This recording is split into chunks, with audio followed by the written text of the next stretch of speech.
Open beta, Remix is officially out, and it came out with a bunch of new neural rendering features. One of those is a neural shader called Neural Radiance Cache, and I want to show you it's the first neural shader we've ever shipped in a game. So Neural Radiance Cache uses AI to calculate indirect lighting more accurately and more performantly.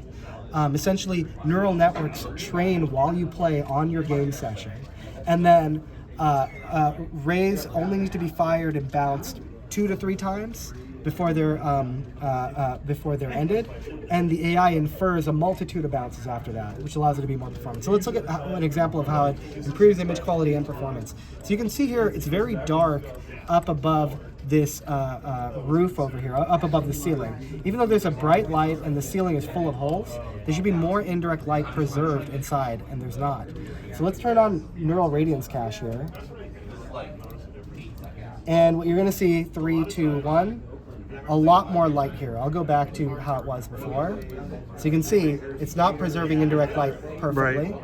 And with Neural Radiance Cache, and let's also look at performance. We're getting 87 FPS. With Neural Radiance Cache on, we get more accurate indirect lighting. And from 87 FPS or 85 FPS, we go up to 99. We go up to 98.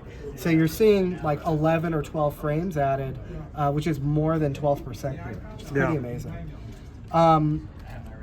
To add on to performance, we now have multi-frame generation. So let's turn on DLSS4 multi-frame generation. We're going to go from 95, we've got about 52 PC latency, 4x mode. We jump up to 180 FPS. This is on a 5070. We go to about 60, 58 PC latency. So small increase in PC latency, but now you're maxing out your refresh rate on a 5070, and it feels great. 170 frames per second, fully path traced. Now is this running at 4K? 1440p, 5070, 1440p. And with upscaling of performance mode or quality mode? Or? It is balanced mode, which is what we typically do for 1440p. So that's about 1080p-ish upscaled, is we that can right? even look, it'll even tell us. The input is, oh sorry, I'm on the wrong tab here, on general. The input resolution is about 1504 by 864. Okay, so it's less than 1080p, but more than 1280 by 720. Exactly, correct. Somewhere in between. And now let's talk about, we're still using the CNN model. Let's show you the transformer model, because that's also what we ship, DLSS4 transformer. So look at all these lines here, and specifically look at this area, okay? And now I'm going to switch it to transformer, 3, 2, 1. We get a lot more lines and detail back. I'm going to switch back, and now I want you to see how it takes a second here for the details to actually resolve. So switching to CNN in 3, 2, 1. Fades in. Yeah. Versus switching. It accumulates over time, Accumulates over time, but you're still missing detail, like this area over here. Yeah. Transformer in 3, 2, 1. A lot more lines. I'll go back. CNN. Transformer. Yeah, that's cool. There's a lot more lines, a lot more detail. You can also see it over here. CNN, transformer. This is a lot more detail brought back into the image that you're no longer losing to the denoiser. Everything is sharp, and it's sharp in motion, right? So if I have it on CNN,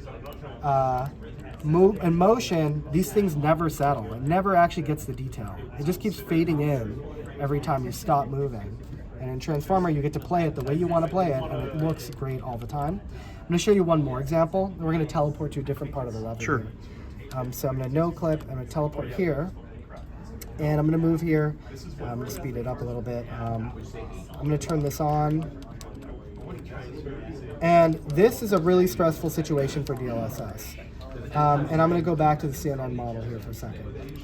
So the reason why this is stressful is because this shadow has no motion vectors. Right. And so as this shadow passes, you should be able to see everything is almost discombobulating and coming back. You can see it over here. You can see it on the pants. You can see it over here. And it's really ugly. All the detail disappears and comes back. And now with Transformer, everything remains perfectly crystal clear. You're not having that same discombobulation and then recombobulation of that sharpness. It all stays accurate.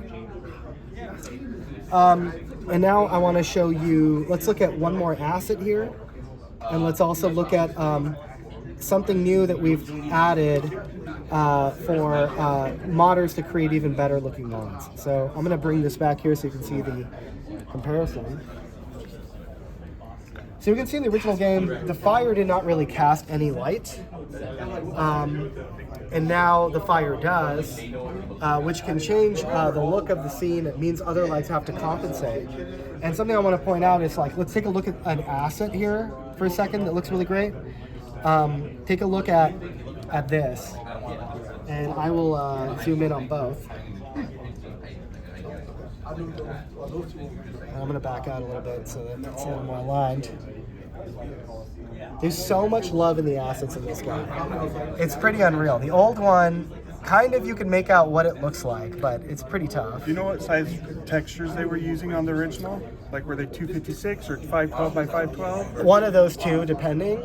David would know more exactly, but either 256 by 256 or 512 by 512 is typical for Half-Life 2. Yeah. Versus on the right, you have multiple 4K textures. You have a 4K albedo, 4K normal map, roughness map, and there's a glass sheen on this as well that will reflect from different angles. So it's much more advanced. They've gone in and they've clearly studied schematics to try and get all the writing. Can you right. scan that barcode? You probably could. I wish. I don't think it's a real barcode. I think someone actually tried it. Oh. And what I want to show you is a new technology called RTX volumetrics. So let's take a look here. In the old game, you had a fake volumetric effect. You have kind of a light coming from that door that's a spotlight, and a character named Grigori comes through that door.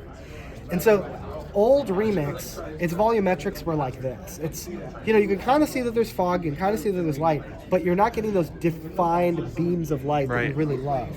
So what we've done is we've redone our whole volumetric system, and I'm going to turn it on now, and it's going to take a second to settle.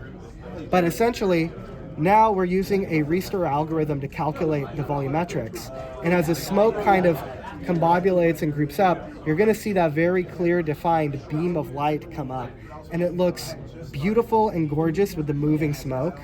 And basically, as the smoke swirls, you'll see it kind of take shape in different ways. Sometimes it'll be more defined, sometimes it'll be less defined. But these new volumetrics are truly, truly amazing. Yeah. Similarly, there's an example here. You've got this light casting this very defined beam. With the old model, it kind of just looked like, you know, there was no clear contrast. Versus now you have high contrasting lighting and shadows that give you that strong beam effect that really looks cool. And now I want to show you another creation technique, RTX skin. RTX skin is the first implementation of subsurface scattering in ray trace gaming that I know of.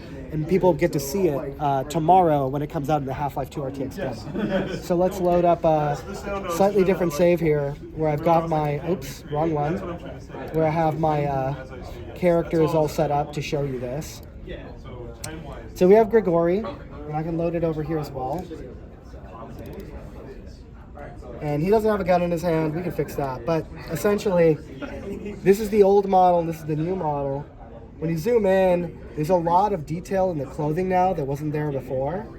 So, you know, this was used very closely as a style guide. But now, everything is, and I'm going to slow this down a little bit, it's a little fast for me. Now, everything is super modeled and detailed. You can see his scar of the cross on his hands. His pants have great detail. His shoes have amazing detail. His shoes used to have no detail at all. They were just kind of looked like that. And 20 years. Yeah, 20 years. And then what we've done now is we've added subsurface scattering. So, you know, this is highly tunable. You can change how strong it is. In this case, you have a strong light here. So it's casting through, and you can see the light propagating through the ears here. It's a very bright light, which allows that to happen.